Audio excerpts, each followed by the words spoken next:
again. This Sunday and last Sunday, although we did get a break by observing the Feast of St. Lawrence, and the Sunday before that. And now today again, Jesus is bread. Bread from heaven, living bread, bread of life. He overturns Jesus tells us that he's bread, and he tells us, and he tells us, and he tells us for most of the 6th chapter of the 4th Gospel. He overturns the conventional wisdom of our American can-do mentality. We say things like the time has come to stop talking and do something. But for most of August, Jesus stops doing and talks something. The bread thing. Jesus advertises a number of identities for himself throughout John's Gospel, all of them starting with the elusive name of Moses, odd God. Before all that excitement at the Red Sea, Moses had asked for a proper introduction to the deity. I am who I am, replied the voice from the chatty flaming shrub. Jesus now practically has it printed on calling cards. I am, I am, I am. I am food for hungry humanity. I am water for your arid souls. I am the way in your stuckness. I am shepherd to your lostness. I am truth to your lies. I am resurrection and life in your deadliness and deathliness. Whom are you looking for? Jesus will ask the thugs who come to arrest him. Jesus of Nazareth. He replies, I am. Jesus said, I am the living bread that came down from heaven. Whoever eats of this bread will live forever, and the bread that I will give for the life of the world is my flesh. So Jesus meets us today in his bread outfit, scripturally speaking. And bless our liturgy-loving little Episcopal hearts. That is really how we love him best. Dressed like bread for our elegant parties, so we can bring out the fine linens, the good silver, and then add the music, candles, and the fancy clothes. Now there are some dangers in our Eucharistic mindset, however. It is not to the Church's credit that we have so often confused Jesus with the Pillsbury Doughboy, and the kind of bread that goes with that image. Soft, white, bland, warm, cozy, immediately filling perhaps, and eminently boring. A vehicle for the peanut butter, or a stage in the coming to be of toast. It is not to our credit that the Church has too often conveyed that Jesus has similar soft, warm, white, bland, and boring qualities. A vehicle for our piety, or a stage in the coming to be of our apathy, guilt, or hypocrisy. John's Jesus gives us something more substantive. But then in Jesus' world, in most places across the planet still, bread is already more substantive than it is for us. Jesus knows bread as the center of the meal, the mainstay of people's diet, and the product of the labors of men and women in fields and in kitchens, the essential margin between satisfaction and starvation. Not an optional accessory that is regularly deleted from the menu for purposes of carbohydrate control and cholesterol management, or an experiment with that bread machine you got for Christmas during COVID. When Jesus says bread, he already means something tougher, chewier, and more important than we usually do. He already means something more crucial to human survival, more consuming of human energies and resources, and more potent in the satisfaction of fundamental human appetites than we do. When Jesus says bread, he means something tough, chewy, substantial, satisfying, and life-sustaining. So when Jesus says, I am the bread of life, is that what we mean? Jesus spoke once to a crowd that had more respect for the bread that filled their stomachs than for him. He was too known, too accessible, too available, too ordinary to qualify as God-filled flesh, as powerful beyond us, for love, for life, the power of God. He didn't look different enough to contain the mystery, to reveal the truth, to show us the face of God. He may not look much like bread to some folk even now, but the heart of truth is about how he didn't look looked like heaven to those who knew him then. You know, many parishes use those small white brown wafers at their Eucharistic meals. The truth is, I must confess, I rather like them. I once served a parish that began to use loaves baked by teams of parishioners for Sunday celebrations, like you do here. I will say, your bread baking is rather good, but not everyone does it so well, especially when you're just starting out. It can be a challenge, even though I do see the point. The children of that parish had no trouble believing that the tasteless white circle they used to get at communion was the body of Christ. They were just not sure that it was bread. But I do like how those little hosts keep our Eucharistic life a bit neater, more convenient, more predictable, easier to count, to consume, to handle, and to store. Everyone receives an identical taste. Unlike those homemade loaves of my former community, the edges are never burnt, the centers never sunken, the consistency never a surprise. They never crumble at a touch.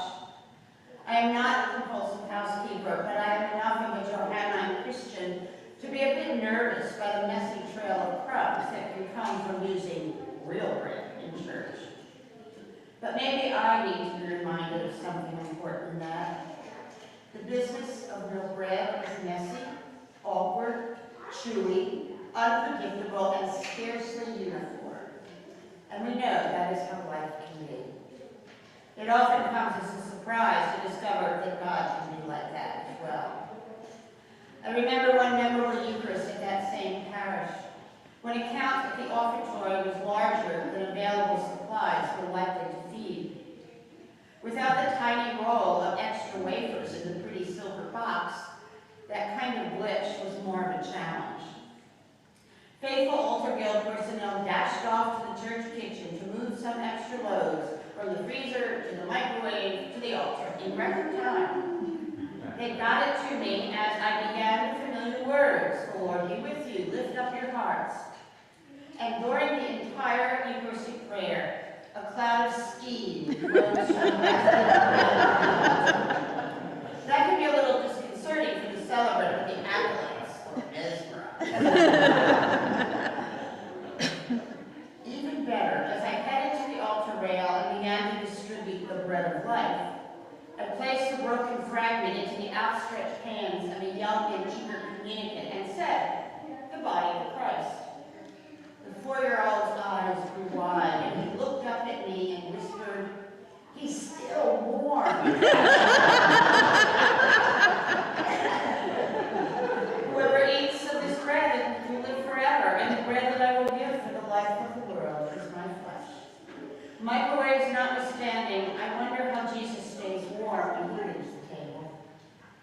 And how do you and I matter for the life of the world? Where is Jesus in his bread outfit when we head out of church? So now I am grateful to another community of Christians that taught me something about making that connection. They disputed among themselves, saying, "How can this man give us his flesh to eat?"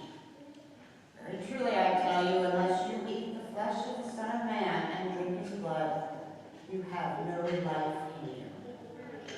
More than 40 years ago, the people of Holy Apostles Church in Manhattan started a soup kitchen to meet an urgent need in their neighborhood, to respond to the burgeoning numbers of homeless people on the city streets.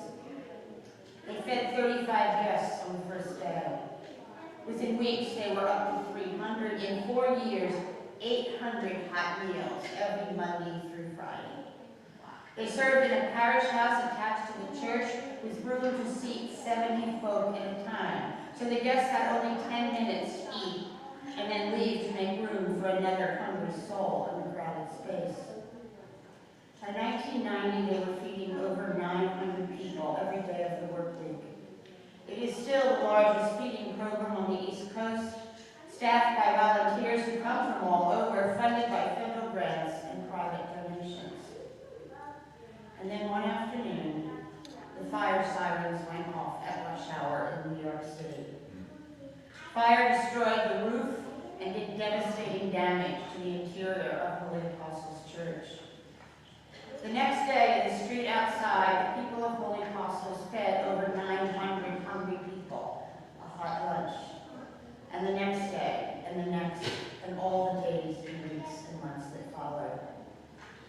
restored their church, but now they knew how to create something that connected more of who they really are with what they know how to do. They removed all the old fixed pews in this spacious historic nave. Every day of the work week, they set up tables and chairs in their worship space. They make room for a banquet for hundreds in front of an altar, under a cross, surrounded by stained glass windows. And they feed a hot, nutritious meal. In 2023, we are 3 million of them. To the poor, the homeless, the lonely, the ill, men, women, and children. You know, St. Lawrence would have called that crowd the treasure of the church. The soup kitchen has never missed a meal service in its 42-year history, even in the aftermath of that devastating parish fire, the September 11th attacks, the power outages caused by Hurricane Sandy, and the pandemic. On Sundays, they move out the tables and rearrange the chairs. They bless and break the bread and share a cup of blood-red wine. This is my body given for you. Do this, he said. Do this in remembrance of me.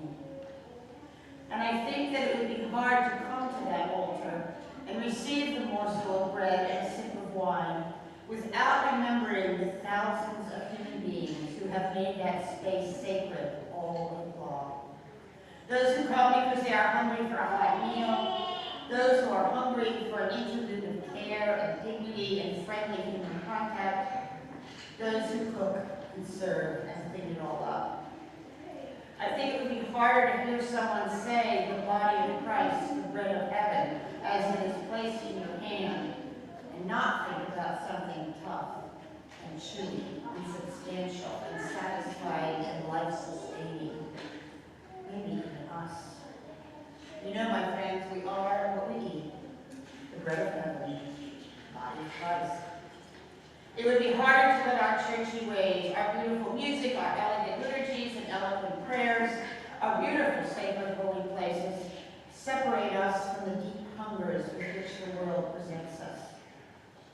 I am grateful for the witness of the Church of the Holy Apostles, because now that I know what they do and how they do it and why they do it, I find it harder to leave an altar and not feed someone. I'm grateful for the witness of St. Lawrence Libertyville, because I know you know in a deeper way why the work of your food pantry is so important for your own souls. For the bread of God is that which comes down from heaven and gives life to the world. We are what we eat, the bread of life. Do this, says Jesus. Do this in remembrance